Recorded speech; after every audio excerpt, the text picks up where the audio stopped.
Hello, stupid.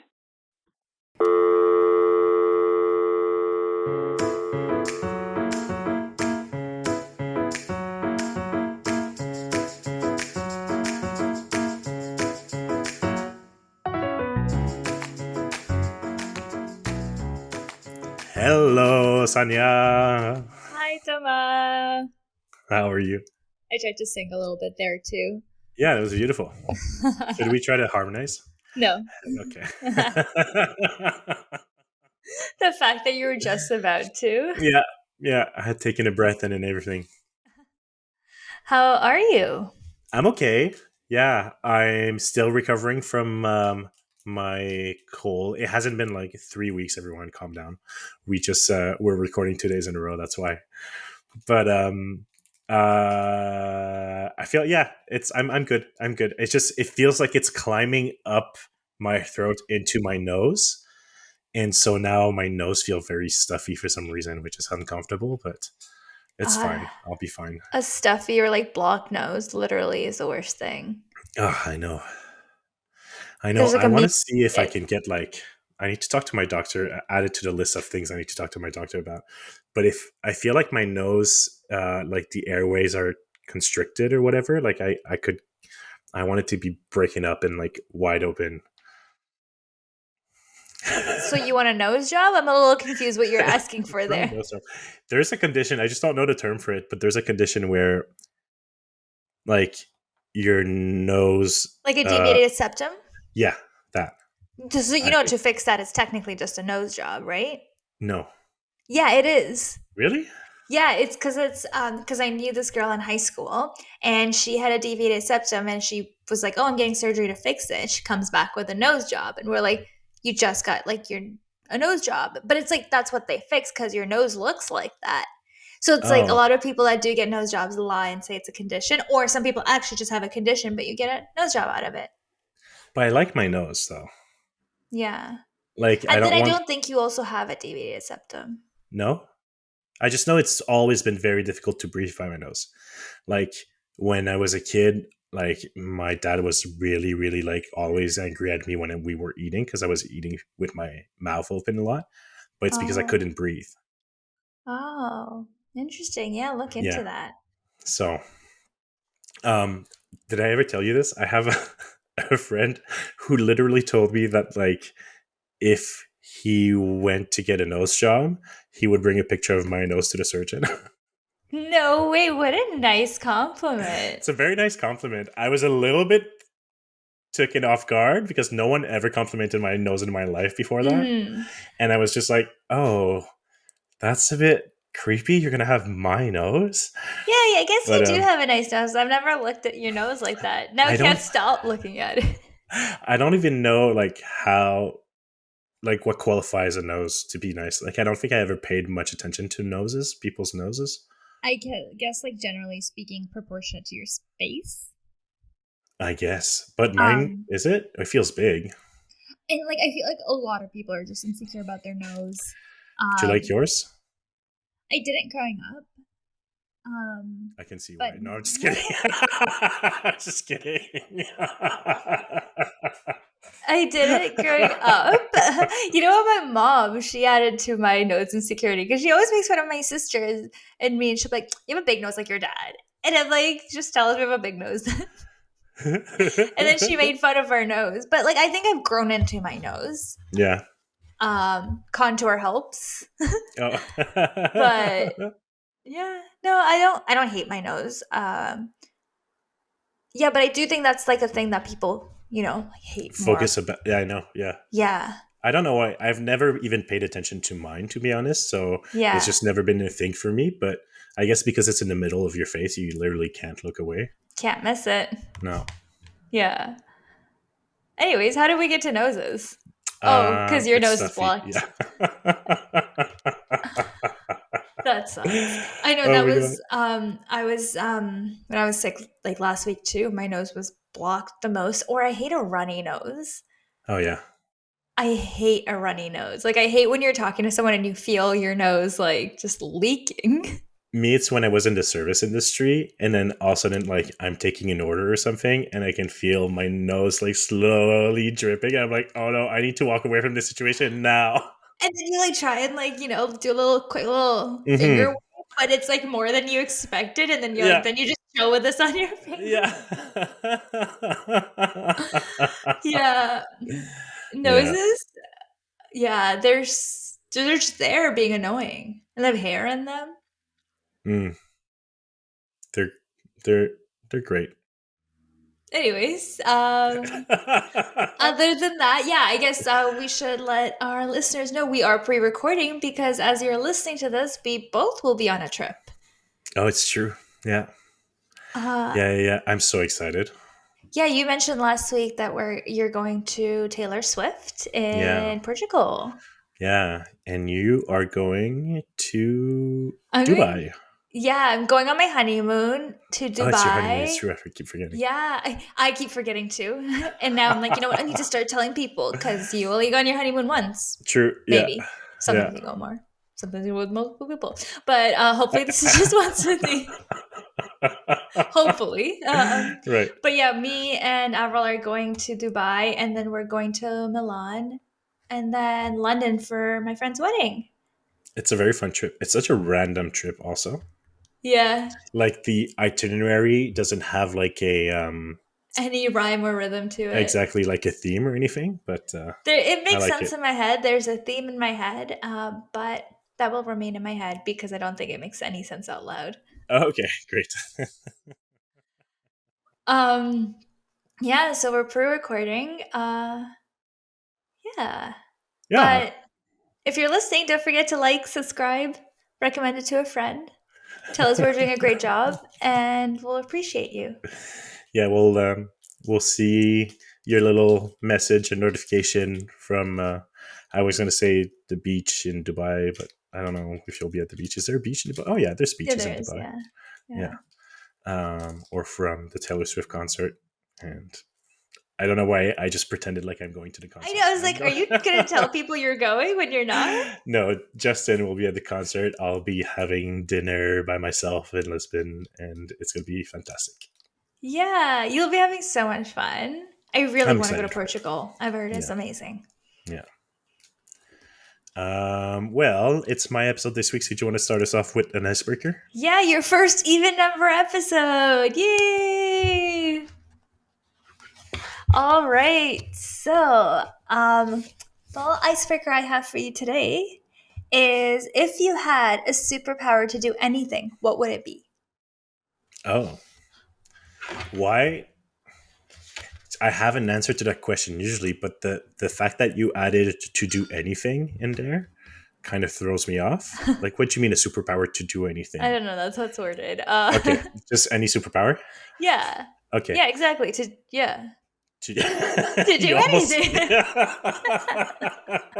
I mean, like, and anything. If you get any kind of superpower, what would Okay, it be? I want to speak every language in the world. That is really cool. Right? Just be able to communicate with everyone in their native language.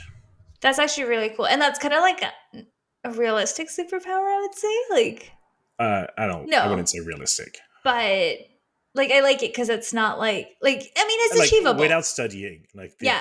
the big part here is that I don't have Like, to you just have study Google Translate in your head kind of thing. it. Yeah. That's really cool. I Right. like it. Yeah. I think that would be surprisingly much more handy than people expect. And it's like Mhm. passive. I don't need to do any fighting. Yeah, Mhm. I like it. I'm a conflict solver. You'd work for the UN and go to every country and speak in their language and Yeah. change the world. The UN or highest bidder. Exactly. I think mine would be like I could control people's minds. Oh, that's dark. Like I wouldn't Not control. read their mind, control their Yeah, mind. not read their mind because I don't want them to know if they're talking shit. I don't want to know if they're talking shit about me or thinking shit that I don't want to know. I just want to be like, give me that glass of water, and they'll get it, and like give me everything in your bank account, and they'll Oh, get it. that's dark. Yeah. But like I think like that's a good one because like yeah, exactly. You can just control when you want and control when you don't, you know? So I could still like live my life hopefully and like not let it take over, but I could be Yeah, it's rich just living my life. anyone around you can't live their life, apparently. Yeah, but they won't know. I'll keep it a secret. I won't sell it to the highest bidder. I just become a millionaire. Everyone will be like, how'd she do it? You know that there's no way with that power that you don't become a supervillain. Like this does No, not. I could There's use it no for good. Like how. if someone's like trying to Remove kill consent someone, from people for good. but if someone's trying to kill someone, be like, don't kill them. All right. Don't Okay. rob this bank. Just I'm You gonna go to the literally teller said you'll instead. make people give Well, you like I money. wouldn't like yeah, like I would be like I would go to like Elon Musk and be like, you have millions of dollars. Can I have like 2 millions? Then go to Bill Gates, ask for 2 million. Like I won't like go to poor people and ask for their money. I still think that's supervillain arc. That's like, yeah, it's like origin story. Maybe give me that power and find out. I'm kidding. Meanwhile, I'm here like being able to say thank you I in everyone's know. language. You still have to make money to travel all over the world. Which I'd convince someone to give me extra money and then I'd give it to you and you'd be like, oh, Sonia's the best. Yeah. You'll just You make me think Sonya's the best without my consent. true. I wouldn't actually even give you the money. Yeah. Tell me I'm the best. Right. Well, then, that took a turn. Yeah.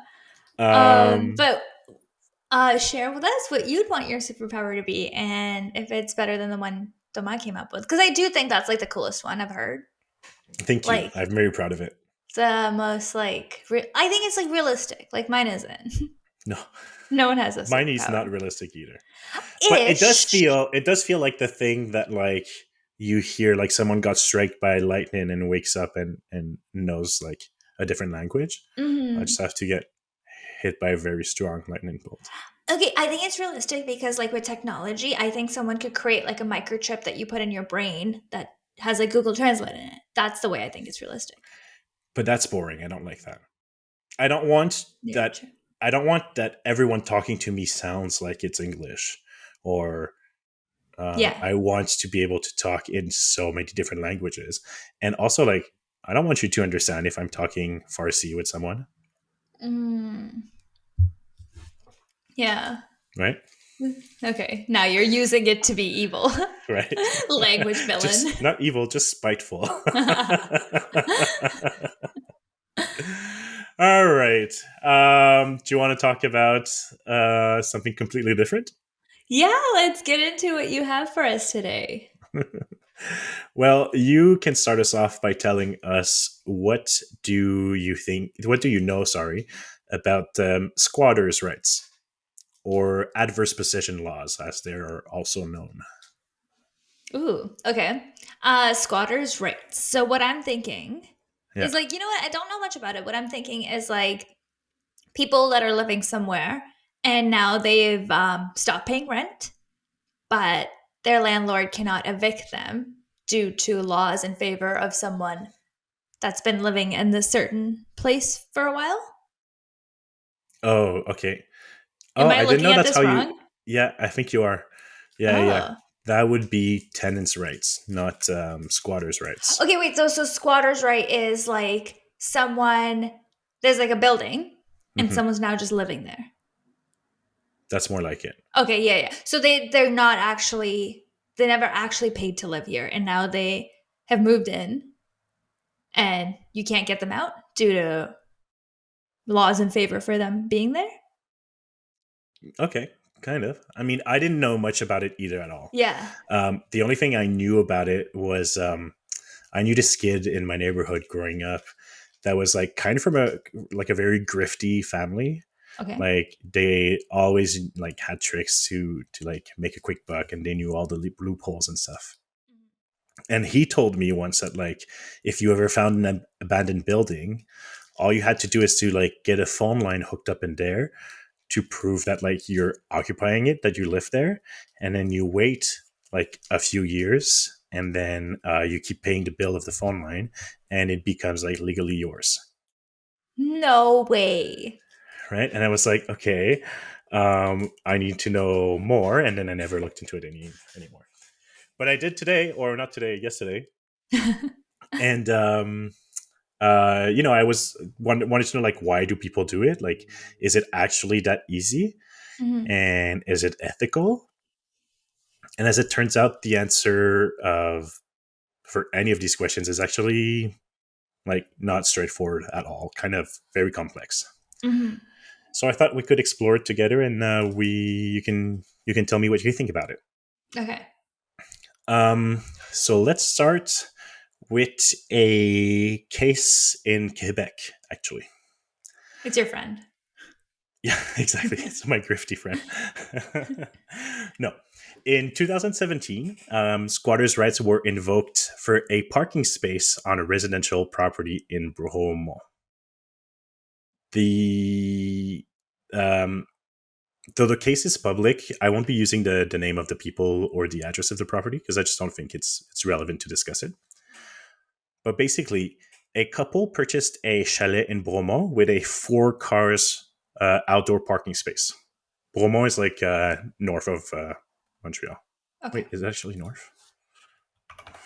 Why do I not know this? And why did I start telling you you didn't care I until I know, brought it and now up? you had to fact check yourself too. And now I'm pretty sure it's south. It's near. Yeah, We it's can just go south. with that. It's Oh, okay. south. Is it like cottage It's country because it's like a chalet? Yeah, kind of. It's there's a ski mountain there. Um. Anyways, so the seller of the chalet was not making much use of the property for a long while before buying in, and was pretty much sitting abandoned. After moving in, the couple who just bought it noticed that the son of their neighbor would occasionally park their car in one of their parking spots. Okay. They didn't like that, so they asked him to stop, but he continues. So they decided to bring him to court. Wow. Now, as this turns out, this would backfire on them big time. So, in Quebec laws, for adverse possession, you must be able to prove that for at least 10 years you have been occupying the space. And you also have to be able to prove that your possession of the space has been peaceful, continuous, public, and unequivocal. So you were there the whole time, you caused no trouble, people knew that you were there, and you weren't trying to hide it from public eye. Okay. So the son has been parking his car there for more than 10 years, which he was able to prove. There was never any problem with the previous owner because previous owner pretty much was never there. Hmm. And the whole neighborhood could see that his car was parked there. Okay. So in the law, the squatter also has no obligation to start the legal process of claiming ownership before it is contested. So he basically like he didn't have to say at any point that that was his intention. But once it's contested, um, he the court gave him ownership of half of the new owner's parking space. No way. That what? Does life just work that way? So basically, the abandonment of the land by the previous owner does not absolve the owner of his responsibility towards his property, which includes like monitoring and disputing illegal occupation. And because the space was unused for 10 years is a long time, right? Yeah. Space was unused and unclaimed, and the neighbor started using it and grew accustomed to using it, and it's never been a problem for over 10 years. And then you sell the land, and then they're like, no, you can't do that, that's mine. So Yeah, yeah, tell me that's what you insane. think. Okay, so this is what comes up like for me. Like if that is something that you did for so long because no one objected you and now someone's objecting you and now all of a sudden it's your right to do it? And That's like yeah, I feel like something that should have been disclosed then during the sale. that's it. That's where the fault is, and that's where the couple probably has legal recourse. Yeah. Is It was this sold should as have a been four. car parking spot or whatever, and now It they wasn't don't have. it wasn't disclosed that someone was using that space, Yeah. right? Because then it could have clued in that like that person might have those rights, right? And this Hmm. is also like kind of not how adverse possession is meant to be applied at all, Hmm. especially for a parking spot. Um, so it's very weird, and there seems to be some very like I don't have the details of how any of the interactions between the two neighbors went, but there seems to be some both of them being assholes in this situation. Totally. I like honestly, yeah, there's I'm sure from like them to be like, "Hey, don't use my parking spot," for them to now being like, "Okay, well, we're taking you to court." There was so much that happened in the I middle. mean, yeah, there's gotta be, and also like it's a 4 car parking spot. For the occupation to be peaceful and continuous, it means that they're not making use of that parking spot. Mhm. So like because as soon as like the car would have been gone and they park a car there or whatever. I mean, I don't know how it went down, right? But for me, it's just like there's something weird, right? And I'm just like, couldn't you guys just get along and figure something out among neighbors? Like Mhm. rent him a part of the parking spots or whatever. But yeah, they brought him to court, and then turns out he has legal rights over it. He must have had a really good lawyer that's like, "Okay, well, these are literally what it states. Go get me evidence that it was parked there for 10 years," you know? Right? And how do you even get that kind of evidence where you parked your car for 10 years? Witness testimonies Or you took like a photo in front of it 10 years ago? also, but like it just has to be witness testimonies, I guess. Yeah. Imagine he was a lawyer himself, actually. But also, I'm like, the son of the neighbor has been parking his car there for 10 years, which means that the son has been in driving age for at least 10 years, which brings him to at least 26. And I'm like, wait, Move out, are kid. exactly continuous use means like he's not just visiting, like it's been there all the time. I'm just like, okay, what's going on? Either it's one of those families that like they have so many cars and they keep fixing cars and stuff like that, and like it's a like old car that he's working on that's been there for 10 years, or I don't know. Everyone in this situation seems like an asshole. And I'm also imagining, like, you know how you're like, well, clearly they don't have a fourth car that they just parked there when he moves his car out. I'm imagining just like a beat up looking car. That's why they didn't want it near their property. They're like, what's this ugly thing? Yeah, I don't know what the situation is, right? Yeah. So, but like obviously it sucks if this would happen Mm-hmm. to you if you just bought a property.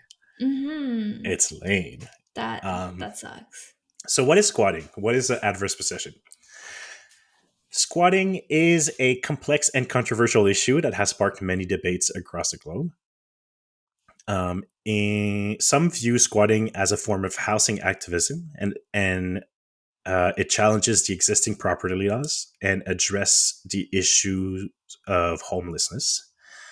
Whereas others view it as a violation of property rights and illegal activity that's ought to be punished by law. Squatting is always on the rise in times of housing insecurities and affordability crisis. Squatting can provide shelter for those who are homeless or in need of affordable housing, and it can help revitalize abandoned or neglected areas.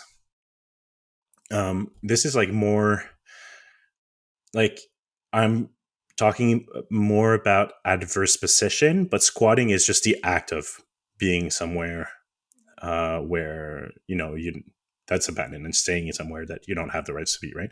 But Mm-hmm. adverse possession is when you've been doing that act for so long, for such a period of time, that then you're able to claim ownership of that. um, but yeah, okay, so it can help revitalize abandoned or neglected areas.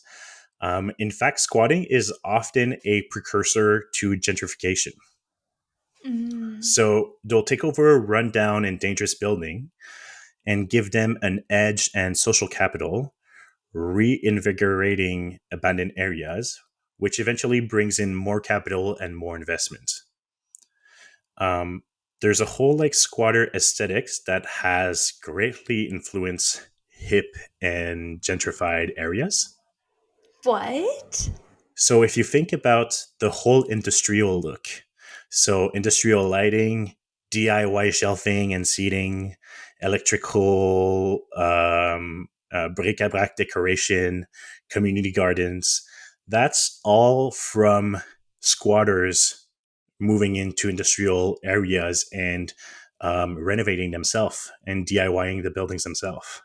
Yeah, that was such a big thing. I don't remember what show I used to watch, but like she used to live like, I guess like it was like a loft style house in a Was it like, New Girl? was it New Girl? New Girl is very industrial loft style. No, it wasn't New Girl. New Girl's home was still like an apartment. Yeah. Oh, yeah. I don't remember what show was it. I can't remember, but like yeah, like it was literally like her ceilings were like like exposed brick and stuff like that, and it would Hmm. just look like she and it was just so cool to me, and I was like, I Yeah. want to live there. But now growing on, I'm like, I do not want to live there. It looks cold, Yeah. like cement everywhere. Or like in Rent. Yes, Have you yeah, yeah, seen the show yeah, Rent, the yeah, musical? Yeah. yeah. Um, but those are styles that you'll find a lot in like very hip, trendy areas, right? In fact, a surprising number of squatters were architects and planners. They're like kind of the original like fixer uppers. Some squats in Berlin in the 70s and 80s had some workshops and hosted some clinics to teach others the skills they needed to repair, rehabilitate, and just renovate their apartments. No way. Because when you're squatting, you can't really call a plumber to come fix the place, right? You have to do Yeah. it all yourself. More importantly, squatting has a very strong sense of social activism to it. They're fighting the housing crisis by literally taking the matters into their own hands, right? So they're making homes out of abandoned spaces. Um, and it has a bit of a take from the rich to give back to the poor kind of sense to it, I see that. right? And finally, the movement has helped put in place a lot of today's tenants' rights, especially laws regarding evictions and housing discrimination are built from the squatting communities and values of the past and those legal battles in the past. One of the key dilemmas surrounding squatting is the tension between property rights and human rights. So, on one hand, property owners argued that they have the right to control and use their property as they see fit. On the other hand, advocates of squatting argue that housing is a basic human right and that squatting is a necessary mean of addressing the issue of homelessness and house inequality. So, squatting can also lead to conflict with property owners and other members of the community, which can create a safety and health hazard, which is also to take into consideration in the ethical issue, right? Because it creates some tensions. And it's not only the conflicts that can create some hazards, but also the whole DIY aspect of the renovations and also the state of some of these buildings are just not safe, right? So there is that to take into consideration as well. Some squatting groups are more organized than others. In Spain, for example, there is a coalition of housing activists, that is reclaiming foreclosed homes. So, formed in the face of the recession in 2009, the grassroots organization has battled back against housing crisis using squatting as one of their primary tactics. The property owners targeted in these situations are the banks that are foreclosing on people defecting on their mortgage payment during a nationwide financial crisis, right?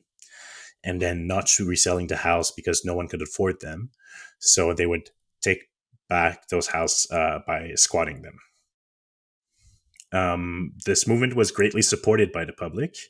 In fact, Barcelona's current mayor, Ada Colau, was one of the founding members of this organization. Right. So, like I said, like there's often a very activist fiber to it. Should we look into Canadian laws a little bit? Yeah, I'm so curious. It's interesting also from the perspective of you being a property owner and me being a renter to see how you'll not necessarily how you'll react to it. I'm pretty sure we'll have the same views and questions surrounding this, Yeah. but more of your preconception about squatting going into this. Mm-hmm. Immediately, Well, it was about like tenants, I thought it right? was tenants. Yeah. Yeah. Um, but it's not. It's just going somewhere. So, I mean, to me now, like thinking for what I thought it was, if it's not tenants, you're not really affecting anyone. Mm.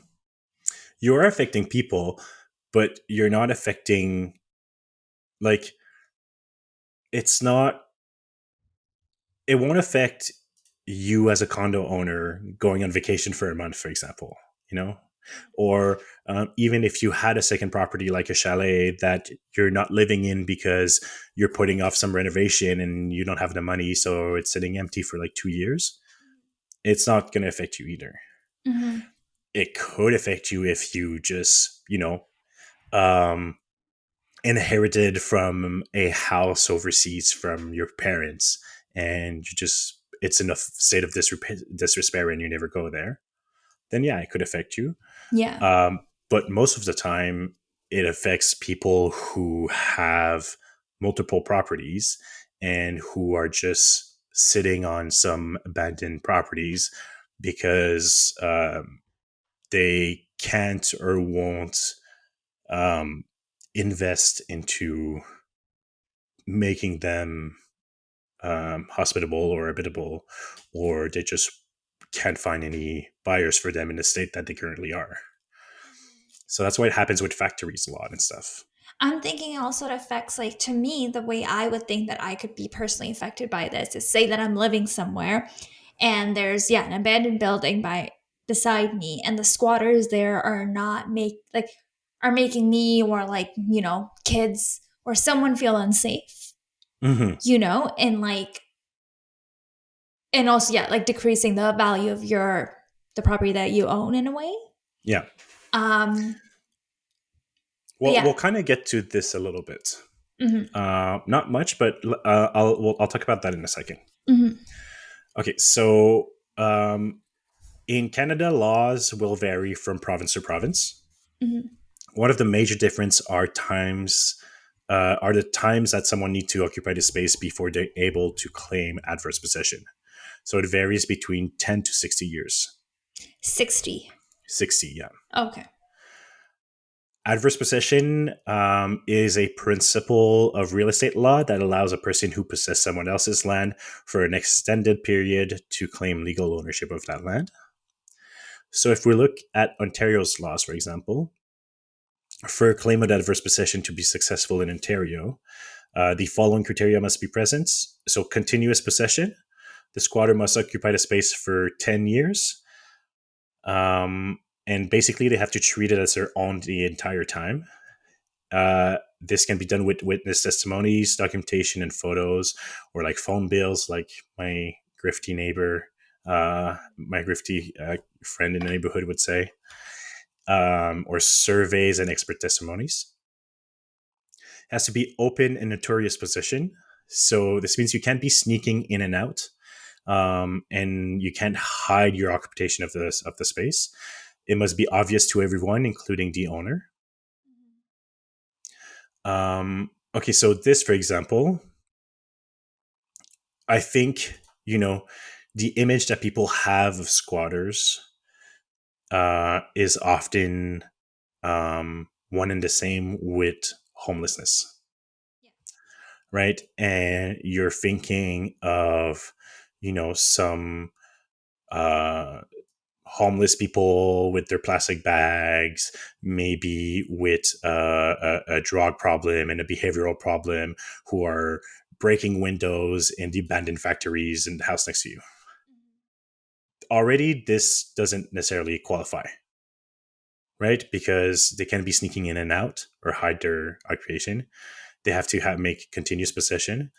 Um, Exclusive possession. The squatters must not share control of the land with the public, the owner, or unauthorized occupants. What does that mean? It Like, means that you can't be it's not like a room in a mall because then you're sharing with other people, right? exactly. So if you are a group of 10 people making use of that space, well, you have these 10 people for the entire 10 years being making use of that space and then claim ownership together. And It can okay. be like a kind of like a hostel, people come and go. And it can't be like my couch. Like you can't someone can't be living in my on my couch for 10 years and now be like, "Oh, well, now I own it." Like I own your place, right? No, because you're living Cuz there it's as well. shared. Okay, cool, Yeah. cool, cool. Yeah. So this has to be like abandoned places basically. Yeah. It can't be shared with the owner, no. And also Or anyone else. it has to be hostile possession, which just means only that it is done without the permission of the owner. Isn't that So so contradictory because it says that they have to have the owner must know? they know, but they don't care. They didn't give you permission, however. It's more like the owner, it's not like they must know, it's that Mhm. they can know if they made any effort to surveil their property, Oh, okay. right? Is that you're not hiding it from them. You didn't declare it per se. You didn't send them a letter, but Mhm. you're not hiding it from them. And if they showed any interest into their abandoned property, they would easily find out. Interesting. Because that's the whole thing. Also, it's not. It happens to people who neglect their Mhm. property, and often it happens to people who neglect some space that they own in a in a city or a town where space isn't neglectable because people need space to live. Mhm. So that's why there's a sense of like, well, if you're not going to use it, we're going to give it to someone who can, That makes sense. right? Yeah, that's actually very different than what I thought this meant. Right, exactly, right. And then hostile possession means it can't be done without. It must be done without permission of the owner, which means that a rental agreement would disqualify you from claiming adverse possession. So if there's a rental agreement or a written agreement that, oh yeah, you can stay in my house while I'm gone, that doesn't mean that it's yours, right? Even like a verbal agreement, if you're able to prove it, would disqualify you from being able to. So if you lend your house to a cousin because you don't live in the country because of a contract for the time, they can't claim possession over that house afterwards. And also like I feel like yeah, like I see why like if you're doing this for 10 years that it's a thing. Like people could be doing this for 5 years and it might not matter as opposed Mm-hmm. to 10 years. Mm-hmm. Yeah, exactly right. Um, in Quebec, as we already discussed, there's also a clause that it must be peaceful occupation. So I kind of tried to look into what that meant exactly. It was hard to find a definition of peaceful occupation in the civil code.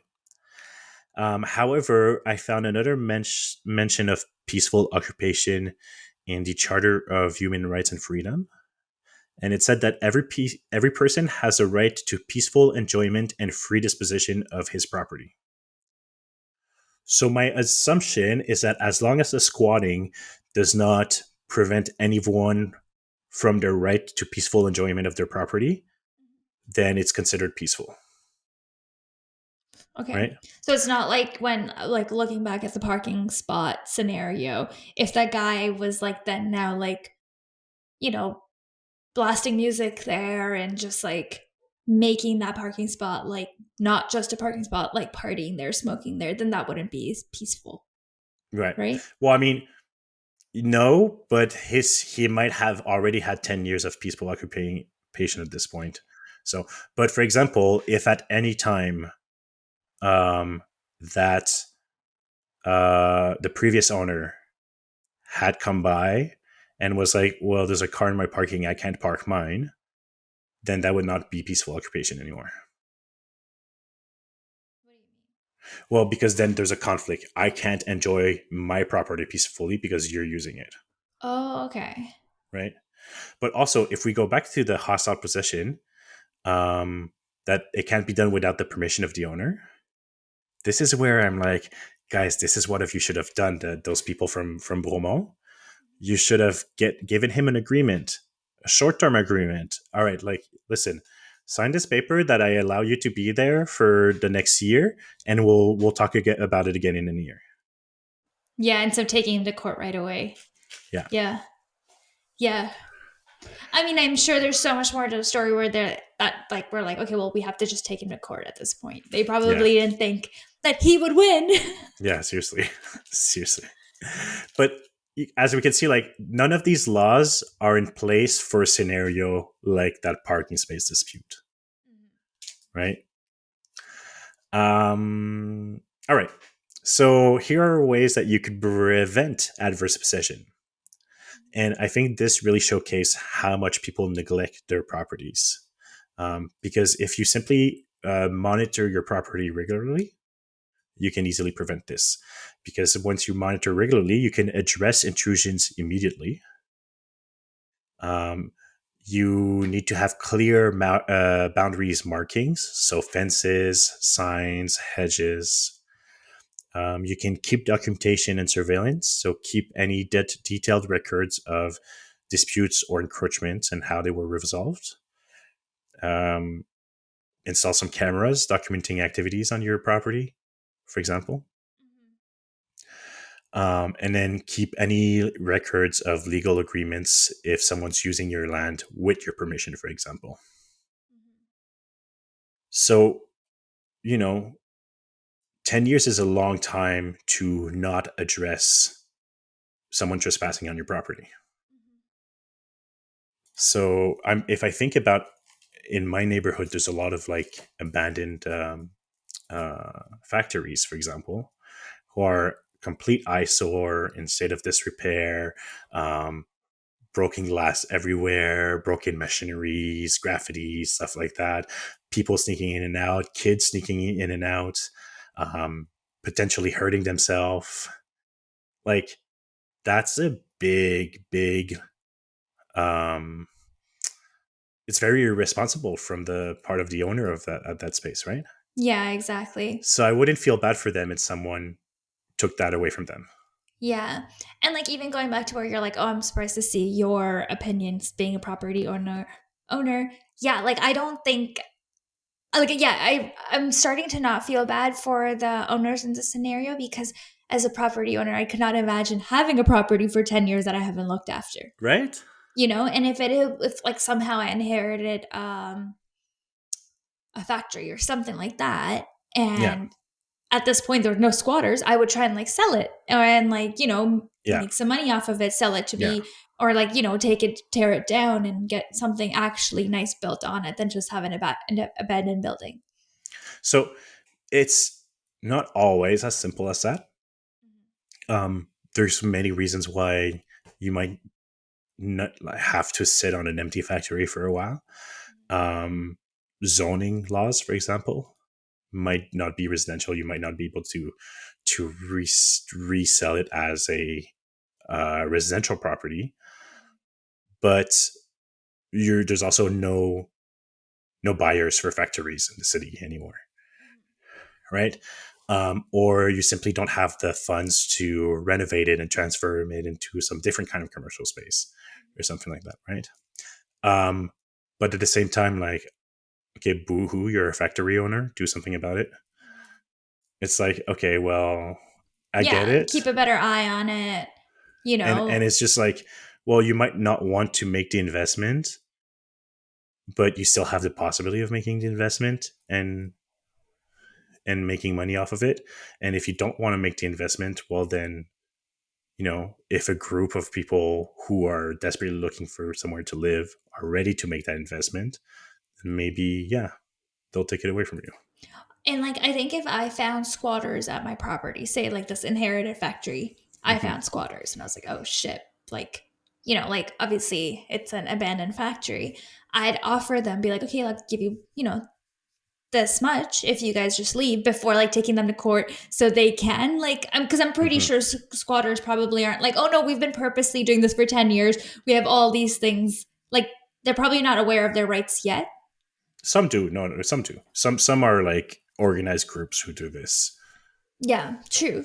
But but in but hopes that they're not, yeah, I'd be like, I'd exactly. offer them money Yeah, because then I would be making that money if I do sell the place, yeah, exactly. you know? And Yeah, then, or plan to sell that place, you know? yeah.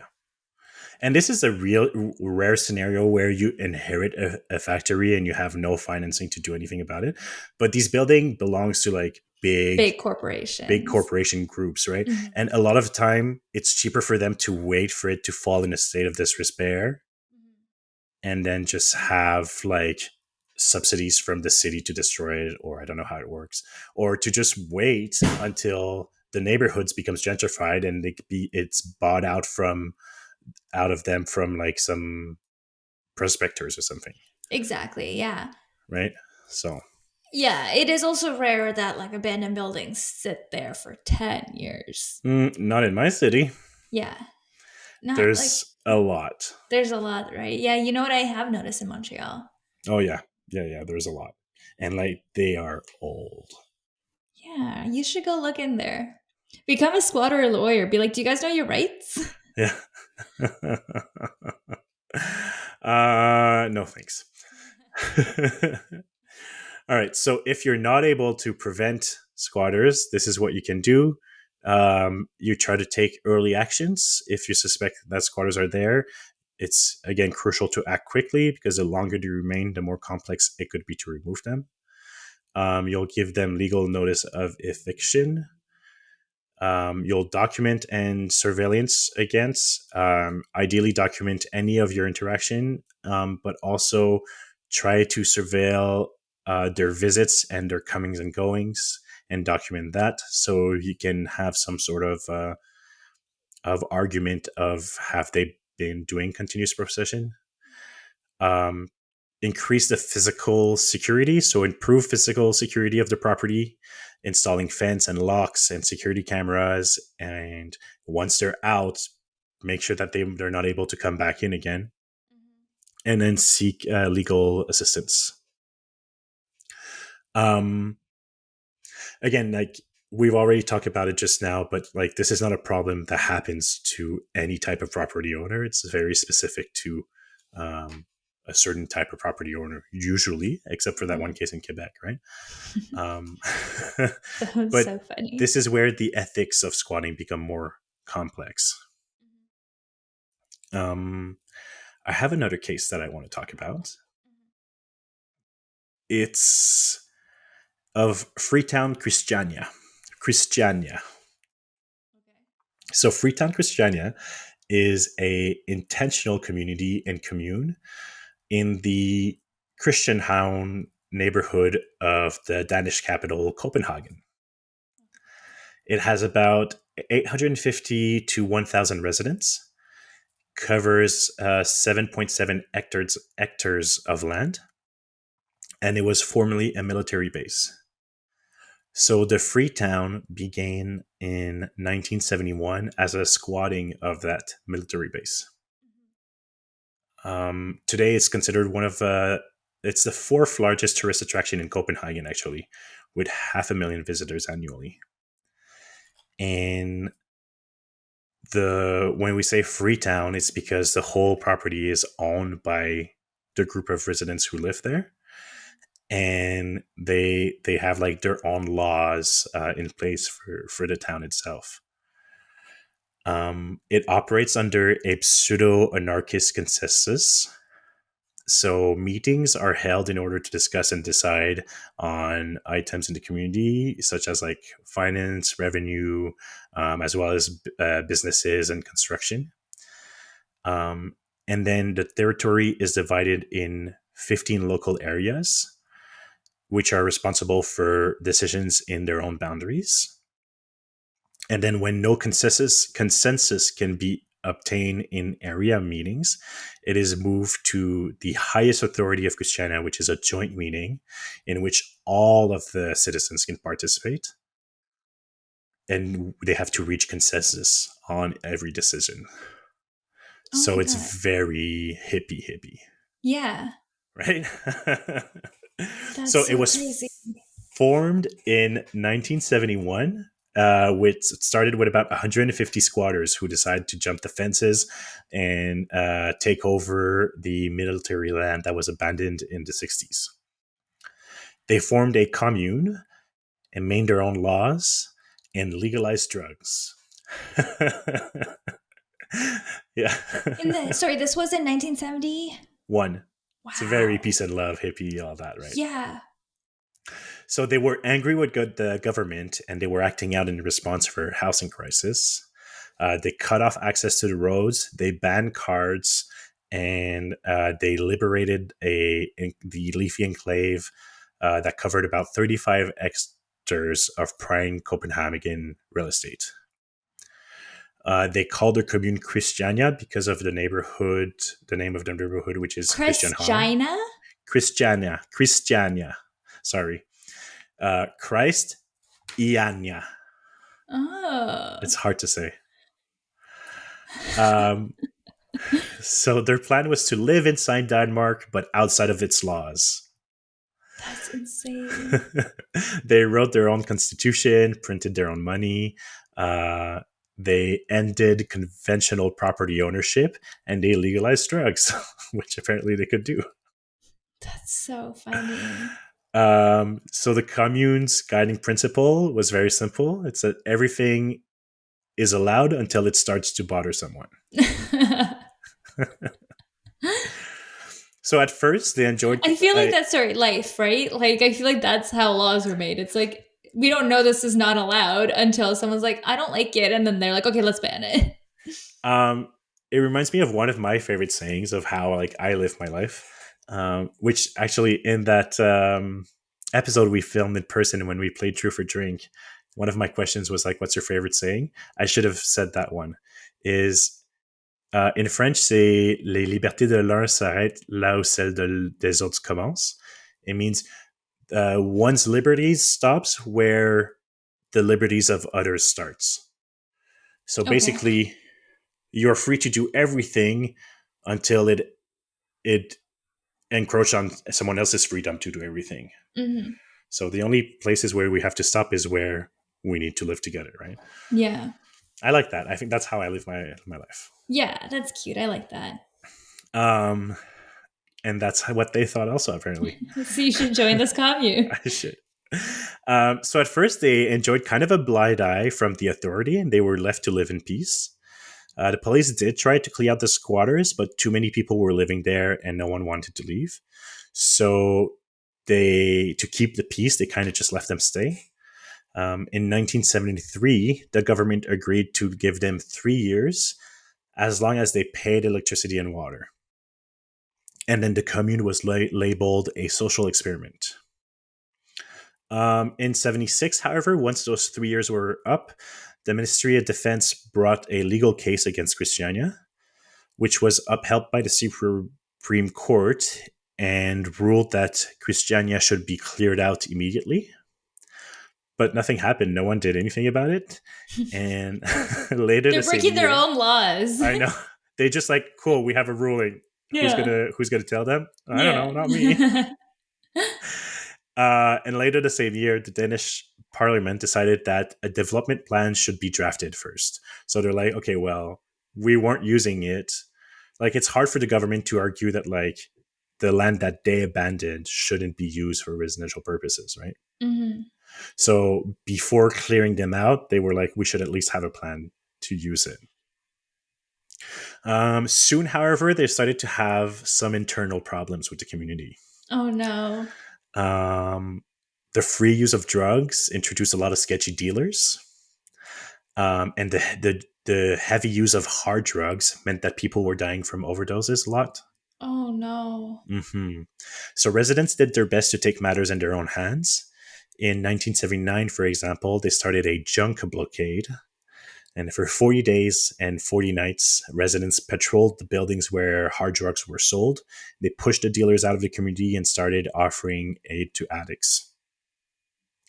However, in the 80s, biker gangs starts forcing their way into the community to try to overtake the drug market. Oh. Famously, there was a turf war between the Hells Angel and a gang called the Bullshit Motorcycle Club,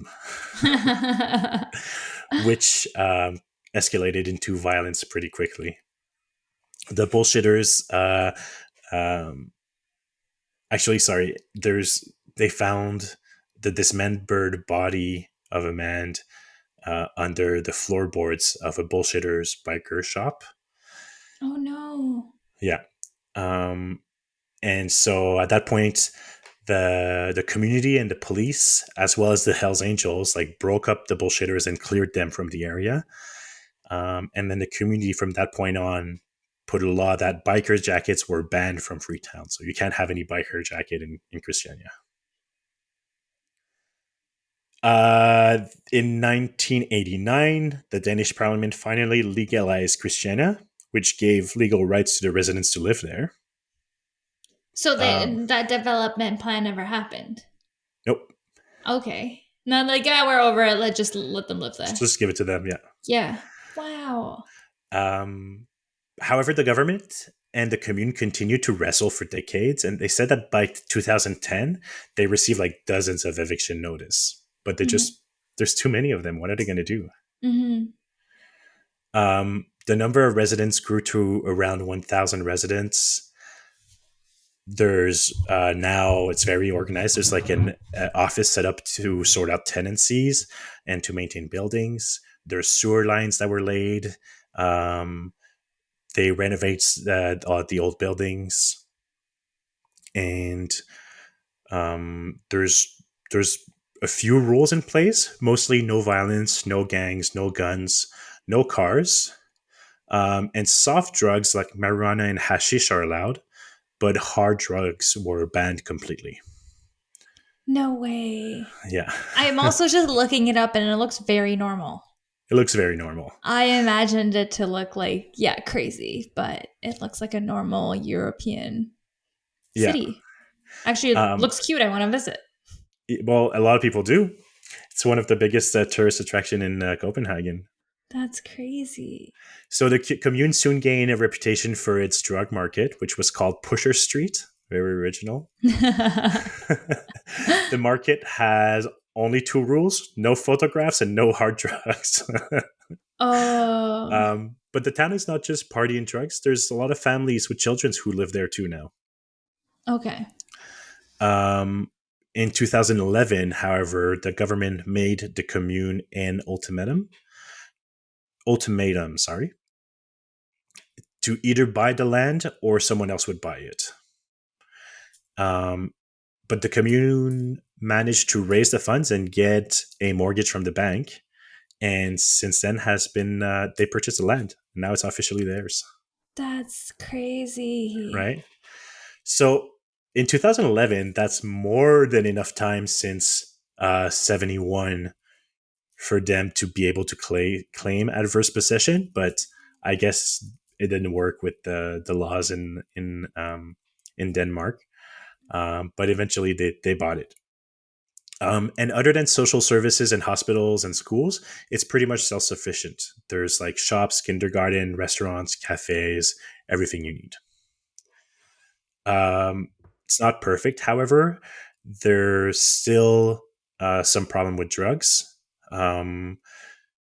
And it's also very difficult to reach consensus with 1,000 residents for any decisions to be made. So decisions are very slow to be put in place if they're ever made at all. There's also a problem with the locals physically enforcing the rules. So sometimes they're making violent threats and in some case are forcibly removing unwanted residents. So not great there. But yeah, It's the like it's biggest the squatters are turning into their own government, you know? exactly. Yeah. The It feels OG very much squatters. like is it Animal Farm? That book have you read Animal Farm in school? Why does that sound familiar? Lord of the Rings, is that what you're talking about? Not Lord of the No. Rings. Lord of the Flies? No, Animal Farms. It's the farm animals who like literally take control of the farm, and I but have then heard of they descend this. to chaos. Who's it by? George Orwell? I think so. Yeah, I think I have read it. Yeah. yeah, it's Orwell. Yeah. Okay, I've read it. Anyways, it's very much that. But their biggest problem, like I said, is drug. Uh, the In 2016, the police estimated that the drug trade is about 150 million dollars in sales every year. Despite the commune requiring cannabis sellers to be residents, gang will use locals as a front to sell their merchandise, and like it's a serious business for gangs and bikers. In 2016, a person believed by police to be carrying earnings from cannabis was shot has shot two police officers and a civilian after being stopped. So there's still Wow. some gang violence that's happening there. Yeah. Um, the community is asking for tourists to not go to Pusher Street, to not come to Christiania to buy their drugs and to buy them outside of Christiania, because it's just encouraging You can this. buy drugs, just not there, please. Well, it's like they legalized drugs, but now they're like, it's been taken over by gangs and by bikers. So they're like, please don't come buy drugs here. We want them to leave. Yeah. We don't want them to stay here. So, That's but crazy. a lot of that tourist that happens to to to there is for the drug market. So Hmm. they're kind of stuck in their own of a prison of their own doing kind of thing. Hmm. So yeah, that was another fascinating case of squatting that I came across. It kind of made me think also, like, wait, could someone like take ownership of, like, squat and claim adverse possession for the Paris catacombs? Um, but I looked into it quickly, and like it would be very, very difficult, Yeah. mostly because it's such a vast network of tunnel that Hmm. it would be hard to like find ways to like portion it into a small place that you can own. And also, like, yeah, it's not a building. You also can't like have like the washroom in there, No, and it's not like, very yeah, livable for like 10 years. It would be very yeah, difficult. yeah, And like the authorities can easily kick you out because it's unsafe. So, exactly, yeah. So yeah, yeah. I don't think you can do 10 years without like Right. being kicked out. Yeah. So, yeah, I think, I think squatting is often vilified in the eyes of the public for a few reasons. Um, I think it's, associated, as we talked already, with marginalized communities a lot. Um, and people with less means, with counterculture values, um, and often very active in human rights issues and communities living with ideas that don't align with capitalistic values. Some are often very marginalized and vilified. So there's that. But there's also like the idea is very scary for any property owner that this could happen to them. Yeah, So totally. I think because people are not very well aware of how um, adverse possession work and why people squat typically, that it contributes to the misconception about it.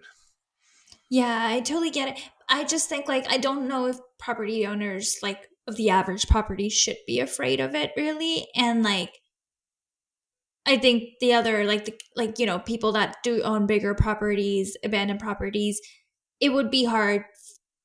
Like you should think twice before like ignoring it for 10 years. You know what I Well, mean? that's the thing, right? You still have a responsibility to maintain it, to um that's the thing. What is your responsibility with an abandoned property? And what are your rights if you don't take on those responsibilities? And if you have a huge piece of land, if you own a huge piece of land during a big housing crisis, like, what's your responsibility there? Or when does the government should step in, right? Yeah. It's all these questions that are very difficult to answer. Hmm. That was So very educational. I had no clue really what squatting rights was. I'm glad. Yeah. Well, glad you enjoyed it. I hope everyone at home, you enjoyed it too. Yeah, if anyone's visited Christiania or whatever it's called, let us know. Because like I'm like, this Yeah. is so cool. It says the only rules that they have is have fun, don't run, it causes panic, no photos, buying and selling of hash is still illegal. It's still illegal or legal? Illegal. Oh, because I think they finally outlawed it in recent years because it was Oh causing too yeah. much problem. This is from October 18th, 2023. Oh yeah, I think they might have, yeah. And they call it the green light district. I didn't know that. Well, I didn't know anything Pusher. about it actually. It's better than Pusher Street. Yeah. Yeah. Or actually, if anyone has personal stories with squatting, please share that. I'd love to hear them, and then we could do a little update on air. Yeah, you can always email us if you don't want to reach out to us on social media. Our email is tellmelikeimstupid@gmail.com. Correct. All right. Well, thank you so much, everyone, and we'll see you next week. See you next week. Thank you for listening. Bye.